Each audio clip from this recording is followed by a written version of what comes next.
নমস্কার বন্ধুরা, আমার সাধারণ রান্নাঘরে আপনাদের সবাইকে সাদর আমন্ত্রণ। এবারে শুরু করছি আমি আমার রান্নাবান্না। আজকে আমি সবার খুব প্রিয় যে পালং পনির, আমি সেটা রান্না করব।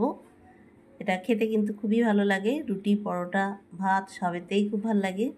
এবারে আসুন রান্নাটা আমি শুরু করি। পালং পনিরের জন্য পালং শাকটা আমি খুব ভালো করে পরিষ্কার করে ধুয়ে নিয়েছি। এবারে এই পালং শাকটা আমি কড়াইতে দিয়ে দেব। আমি কোনো জল দেব না, গ্যাসটা আমার একদম সিমে আছে। এইভাবে পালং শাকগুলো আমি একটু ঢাকা দিয়ে ভাপিয়ে নেব।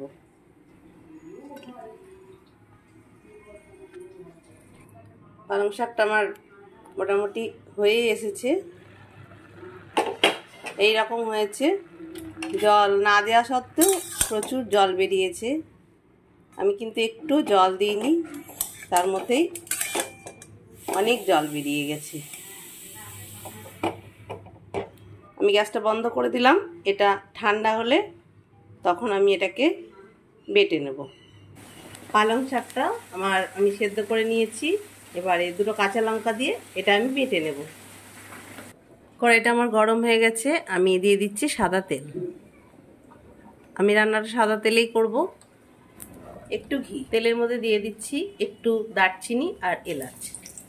পনিরটা এরকম ছোট ছোট টুকরো করে নিয়েছি, আর কিছুটা পনির আমি গ্রেট করে নিয়েছি। এই ছোট ছোট টুকরো পনিরগুলো আমি এবার ভেজে নেব।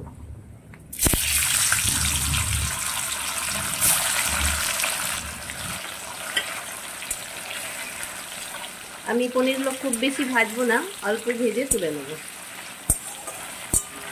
পনিরটা আমি হালকা ভেজে নিয়েছি, এবার পনিরটা আমি তুলে নিচ্ছি। এবার ওই তেলের মধ্যেই আমি একে একে দিয়ে দিচ্ছি। আমি পেঁয়াজ দিয়ে দিলাম।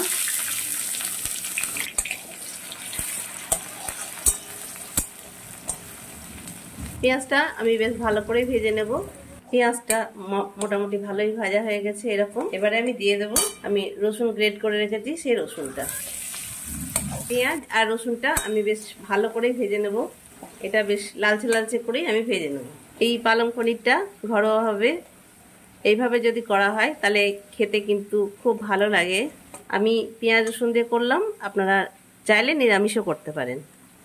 এবারে আমি দিয়ে দিচ্ছি আমি টমেটো কুচিয়ে রেখেছি, টমেটোগুলো।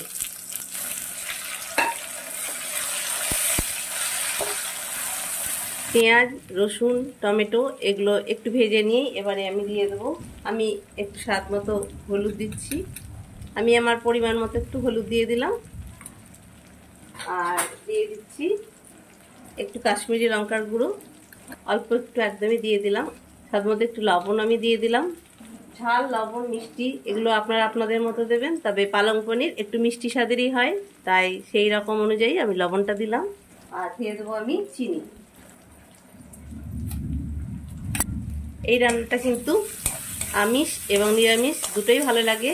আমি আজকে পেঁয়াজ রসুন দিয়ে করলাম, আপনারা চাইলে এটা নিরামিষও করতে পারেন। নিরামিষের দিনও এই রকমভাবে যদি পালং পনির করা হয় তাহলে কিন্তু খেতে খুবই ভালো লাগে।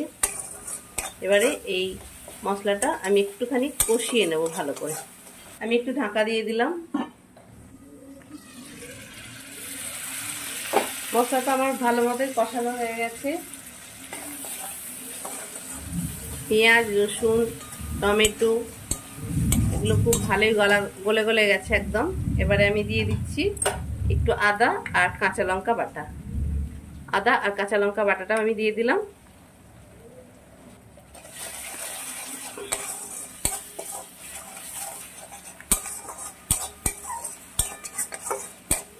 আমি এবারে দিয়ে দিচ্ছি একটুখানি গরম মশলার গুঁড়ো। আমার এই গরম মশলার গুঁড়ো যদি আপনারা রেসিপিটা দেখতে চান তাহলে আমি আগের ভিডিওতে দিয়েছি, চাইলে দেখে নিতে পারেন। এবারে এগুলো দিয়ে আমি একটু কষিয়ে নেব। পুরো পেঁয়াজ, রসুন, টমেটো, আদা এগুলো একদম আমার গলা গলা হয়ে গেছে। এগুলো দিয়ে পুরো তেল ছাড়া ছাড়া হয়ে গেছে। আমি আরেকটু চাপা দিয়ে দেব।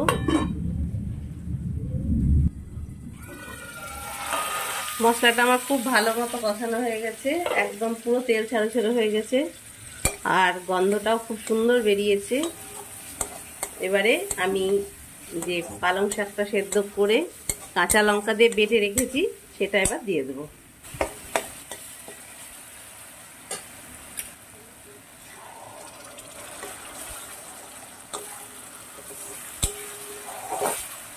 এবারে আমি আস্তে আস্তে বেশ কিছুক্ষণ এটাকে নাড়তে থাকবো। আর গ্যাসের আঁচটা আমি মাঝারি আঁচে রেখেছি। পুরো এইভাবে আমি পালংটাকে আমি এইভাবে কষিয়ে নেব। এবারে আমি যে গ্রেট করে রেখেছি আমি পনিরটা, সেই পনিরটা দিয়ে দিলাম। গ্রেট করে রাখা পনিরটা কিন্তু আমি ভাজিনি।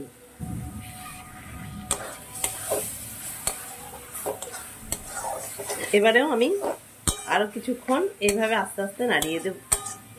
গ্রেট করে রাখা পনিরটা যে আমি দিলাম, এটার জন্য পালং শাকের যে একটা ফ্যাসফেসে বা জল জলে ব্যাপার হয় সেটা কিন্তু একদম থাকবে না, একটা আঠা আঠা ব্যাপার চলে আসবে।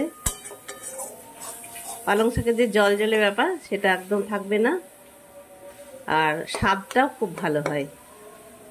আমি আশা করব আপনারা একবার এইরকম করে পালং পনির করে খেয়ে দেখবেন, ভালো লাগবে। এটা রুটি, পরোটা, ভাত সবের সঙ্গে খুব ভালো লাগে। আমি গ্যাসের আঁচটা এখন একদমই কমিয়ে দিয়েছি, দিয়ে আমি এইভাবে আরেকটু আমি আঠা আঠা করে নেব। জল জলে ব্যাপারটা একদম চলে গেছে। আমি সব শেষে এই ভেজে রাখা পনিরের টুকরো সেগুলো দিয়ে দিলাম। আর দিয়ে দিচ্ছি একটু ধনে পাতা কুচিয়ে রেখেছি, সেই ধনে পাতাটাও আমি দিয়ে দিলাম। আর দিয়ে দিচ্ছি ঘি, 2 চামচ ঘি আমি দিয়ে দিলাম।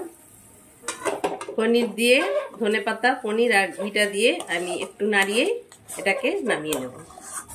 আশা করব আপনারা এটা একবার করে খেয়ে দেখবেন, আর যদি ভালো লাগে তাহলে অবশ্যই জানাবেন।